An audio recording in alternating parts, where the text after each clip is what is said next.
Hello and welcome to the second episode of our My Podcast Is. I'm very happy to host this show, and I say welcome back to those of you who have already seen and heard our first episode 2 weeks ago, where our guest was Jose Cura. We had a very nice response, and thank you all for having been with us, and I hope all of you are back here today. And to those of you who are here for the first time, also a hearty welcome. It's great to have you with us. Today I'm going to speak to conductor and international artist Karen Kamensek. She, of course, like many other artists and many other performing artists especially, is suffering a lot from the actual situation of the pandemic, and we are going to talk to her about not only her personal experiences with that, but also about her general view on what the situation is and will be in the next few months, and after this crisis will be hopefully over soon. If you want to give us feedback, you will be able to see our email address and our website on this page from time to time, also during the interview. So do not hesitate to send your comments to us via your email, or send us even a voice message if you want on Facebook, or you can send us a Twitter message. Whatever is convenient for you, we would be happy to hear from you. Okay, without much further ado, I will let you now go to our interview where I am speaking to Karen Kamensek. Enjoy.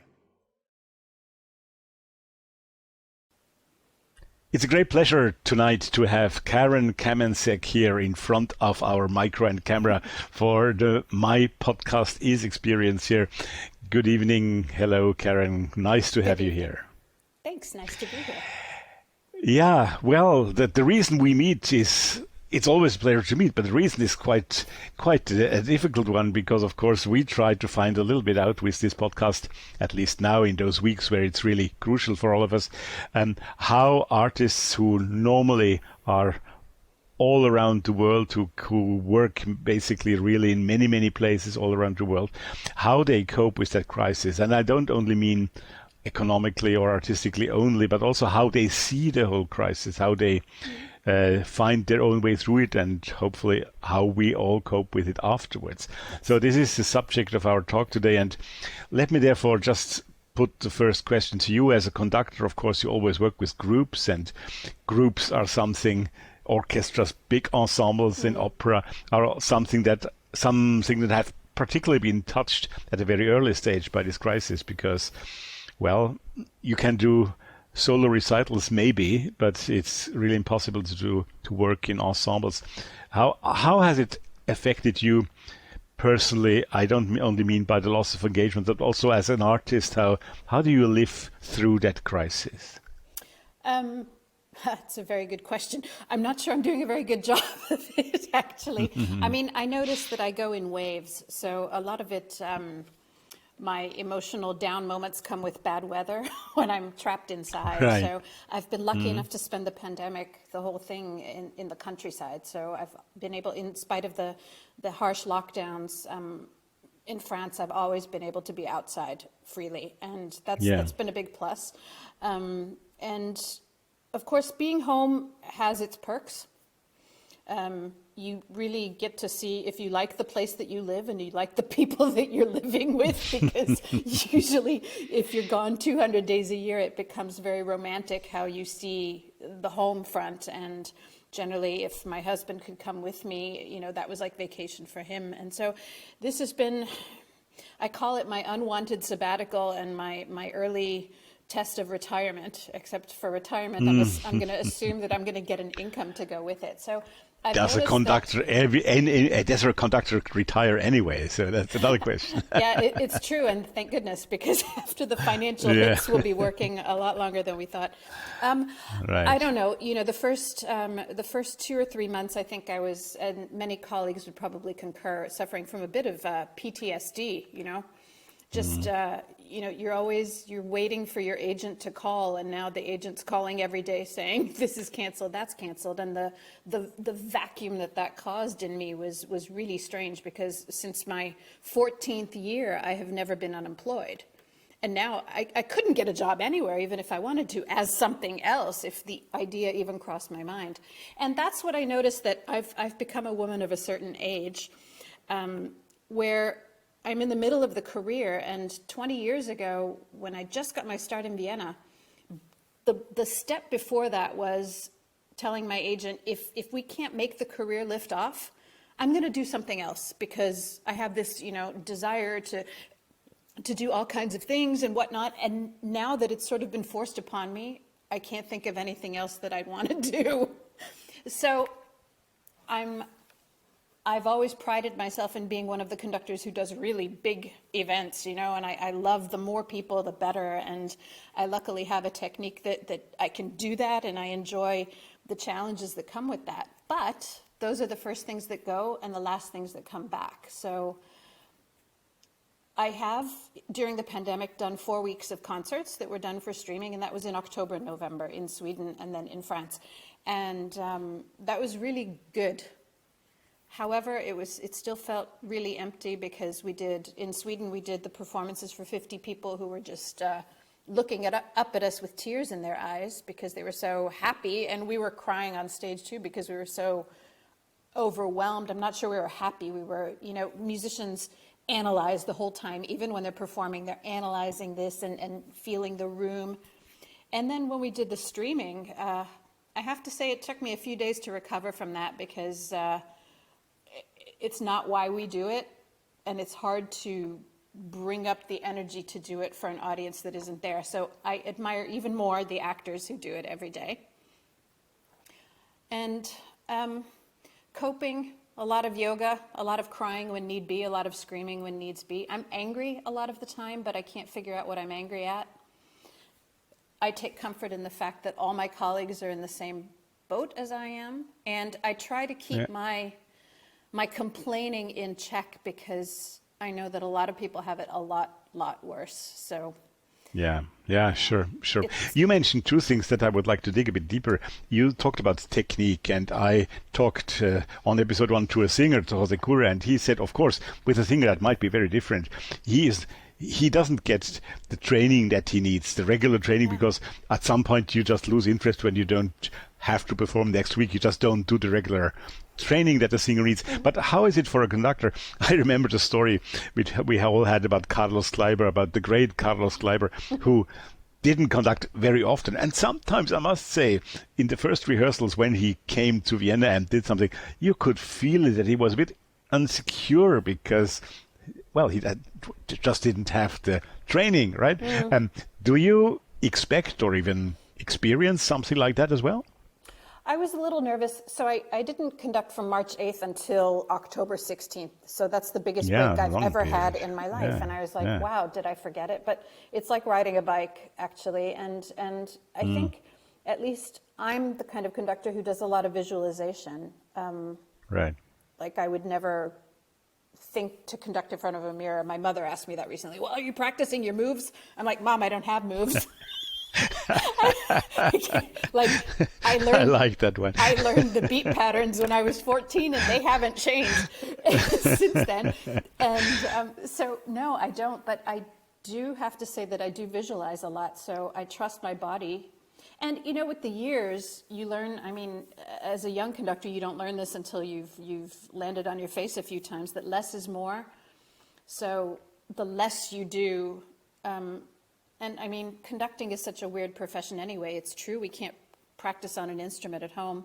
And I found that my desire is coming in waves. Like in May, I learned the last two operas in the Ring cycle, because I'd already done the first two, and I thought, why not learn these right now? So I learned them to a satisfactory kind of level for myself. And other than that, I haven't done much, because the desire isn't there. And I noticed at the same time that music, classical music, is always in my head. There's always a track that's running. There's always an analysis that's going. I'm reading a lot about things that I've never had time to read about before. So I'm doing that, but it took me 6 months to have the calm and the concentration to be able to read. And so now that's come back, and I've been playing a little piano. I'm trying to learn the guitar a little bit, but I do a lot of physical activity, because it is a sport. and you have to stand there. And I know from a lot of the singers, they're like, well, I'm practicing, but I can't get together with my pianist, and piano on Zoom is not the same. And so they're feeling really frustrated. And instrumentalists have it a little bit easier. They're used to having their instrument in their hands. But training, physical training, cycling, I wish I could swim somewhere right now, but I can't. So, you do the yoga. Every conductor is different. Yeah, sure. Yeah, and you now we mentioned the actors who work with cameras instead of audience, and also the small audience that you had and work for streaming. Sometimes I have a little bit the fear that the audience might too much get used to that. In the end, some people might say, of course, there are always those freaks, and we live for them, who will always want their live performance. But there might be a part of the audience who says, well, it was quite nice to have dinner and not to have to get dressed up, and then you just switch TV on and watch that on Zoom. Do you fear that could cost us a part of the audience? I don't think so. I really don't think so. Even, there are a lot of people that watch all the Met streamings and the Vienna streamings, and they watch Netflix and whatnot, but they still go to the cinemas to see certain things, and people are still going to want to have the contact with the actors and the musicians and the singers or whoever, like even the Broadway people or a live theater play. From what I've heard, I luckily have a lot of people in my life who are not in the arts, and they're all dying to go see something. And for me, I was so busy that I never really took the time to go to other things, because after working 9 hours, the last thing I want to do is go to hear something else. And I'm going to go now. And in fact, I'm going to go to the smaller things, the people who really need the support, and the younger artists, and the cabarets and the jazz clubs, which are just going to die out. And that's something that we have to cultivate now, because that's really a genre that could just go straight to, to DVD as it used to be, or streaming or whatever. And really, that's where the greatest work is done in front of the audiences, for those kind of improvisational. What about the comedians, the stand-up comedians, also they live from the live laughs. So, and early in the pandemic, well, not too early, like 4 weeks later, I said, I wish that all the artists on the planet could somehow have a collective, a union, where we all got together and just shut down everything. No Netflix, no internet, no gaming, no libraries, nothing, anything that is associated with the arts, to show society how interconnected it is, and how we are taken for granted. That we're hobby career people, let's go get a real job or whatever. And we're so interwoven with everyday life. Turn off the radio, never hear a song on the radio again. Just 24 hours, and I think it would turn around for us.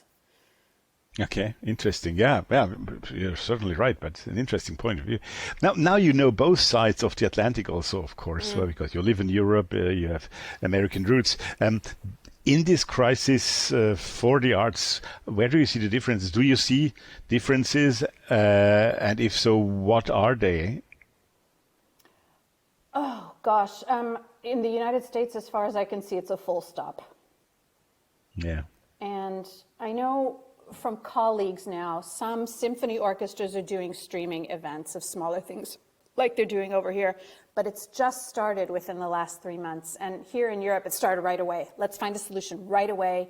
There's a real connection of the European houses to their audience, like in the town, whichever it is. And in the United States, my feeling is that it's about money first, because it's hardly able to be supported without private sponsors. So in my own experience with the Minnesota Opera, which is a really, they've always been known for their commissioning of new works, and they're very, very, it's the most important thing to them, frankly. And I was supposed to be there twice within one calendar year. And the first project that was canceled, because of the grace of the donors, we were paid out 75% of our fees.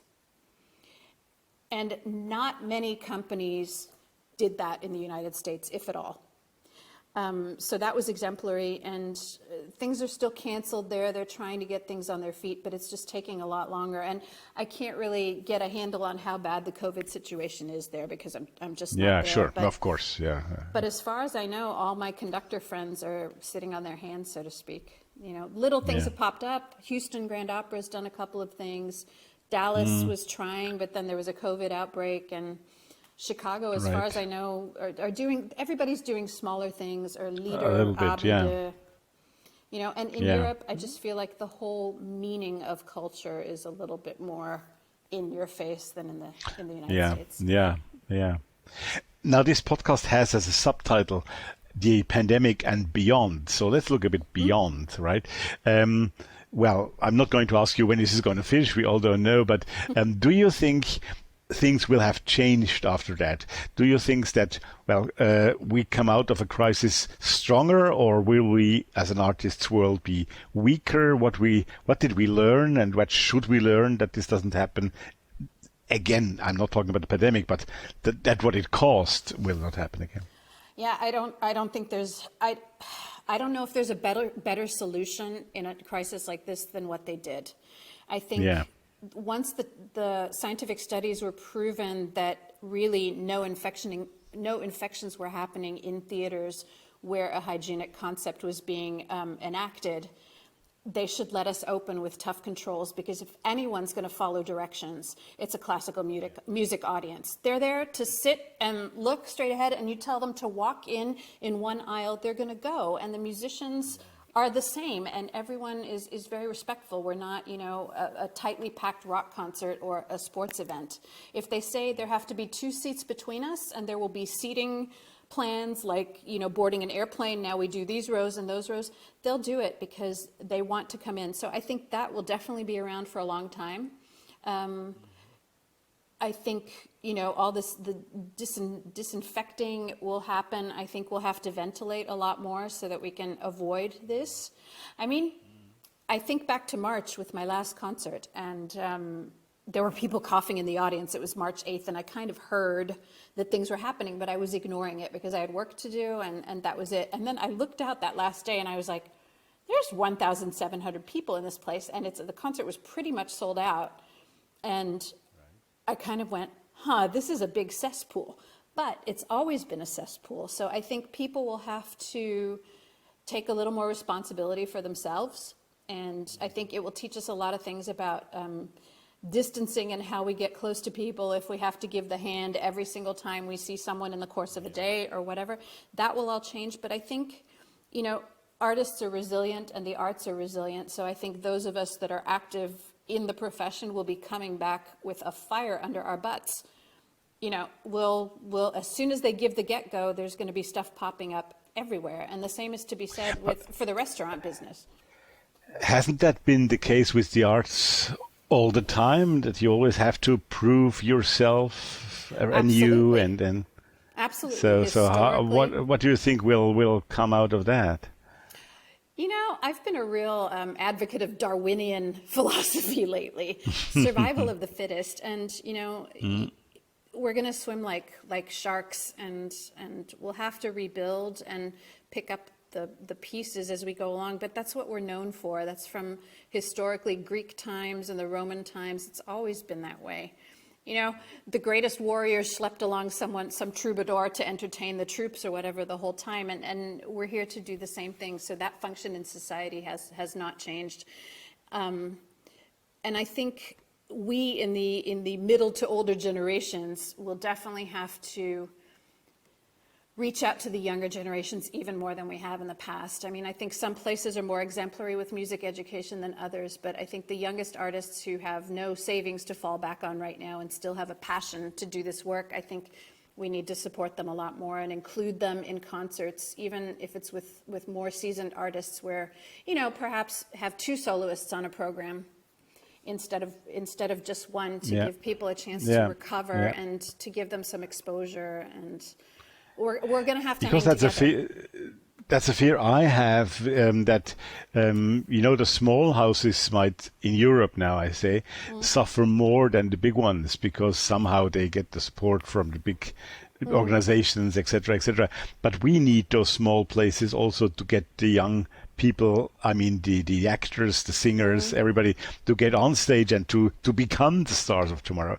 And I fear a bit that there could be a gap. Don't you think so? That could happen? I think there will be a gap, but I think we'll survive it. And, you know, and we go hand in hand. My husband's a professional chef, and luckily he sold his restaurant in 2019. So at the moment he's kind of half retired as well. But, you know, the gastronomy and the hotels, that all hangs together with any kind of a musical entity in any town, and they're suffering as much. And so I'm sure that those establishments will work more and more in tandem, you know, opera tickets or concert tickets included with dinner and those kinds of things. There's so many options to help each other. And I think, at least from my feeling in France, is that the gastronomy world and the arts worlds are very aware of each other and how we can help each other to go through this. And I think that's also a particular French thing, right? You think? Because they said, yesterday there was someone in Lyon, you know, they were challenging each other to open up their restaurants. So there was someone in Lyon who opened up, and apparently he brought in like a guitar player or something. Like, that's taboo. It was taboo to open anyway. And he said, what do I care? After this, I'm going to have to shut down anyway. So if they want to shut me down and give me no support financially now from the government, it's fine. What difference is it to me? And so someone played music, and there were people there sitting outside, you know, and people need it. People need the social life and live music. They do. And I think artists, we know we have a social responsibility, and that's almost the worst part right now, is that we know we are made to make people feel better and to make them forget about their problems. Yeah. And we're not able to do the job that makes us heal people. And that's the most debilitating. You just said, I want to ask you, you just said the function of the arts in society, right? You said that term. How would you define that? Maybe you just said part of it already in your last phrases here, but can you define what, in your point of view, is that function of the arts in society? There's part of me that says it's definitely a mirror that we hold up, like a piece that I'm supposed to do. It's on the program next year. It's been moved for a year. Is Dead Man Walking, and I'm supposed to do it in August and September. And so I'm like, whoa, that's really not very entertaining for us coming out of this pandemic. And I'm like, well, do we now have to only play the Sound of Music all the time? Or, you know, do we only have to make people happy? And that's not the job of art. I think our job is to hold a mirror up to society and always keep in mind that we're trying to let people escape to another place at the same time. Right. And also, if you're just going to concerts, the world of sound is something where people can just shut their eyes if need be and let them be taken by natural sound. There's nothing that can replace, nothing on these earphones that can replace the vibrations that you feel of 1,500 people breathing together and crying together, and the vibrations of the actual sound in the floor underneath them. That can't be replicated anywhere. And our function is to care for people. I think, to care for people and of course entertain them, but I am full to hear with people saying, oh, you're just an entertainer. And I'm like, whoa, you know? And that's when I want to turn it all off for them. So I think, I think once people are over being shocked and scared and depressed and mourning for the losses, that's when they stop seeing us as entertainment and something extra. And that's when we need to be ready to go. Right. That's magic that the arts can work, isn't it? Yeah. Well, Karen, thank you so much for your time. It was great to talk to you here today. Thank you. Likewise. Let's all hope that it will be better soon and that you'll be back on the podium, on the stage, and that we will hear and see you at work soon again. And in the meantime, I wish you all the best. Yeah, and as your mother said, do train in front of the mirror. Oh my goodness, no way. It's been great talking to you. Thank you. Thank you, Karen. Bye-bye now. Bye.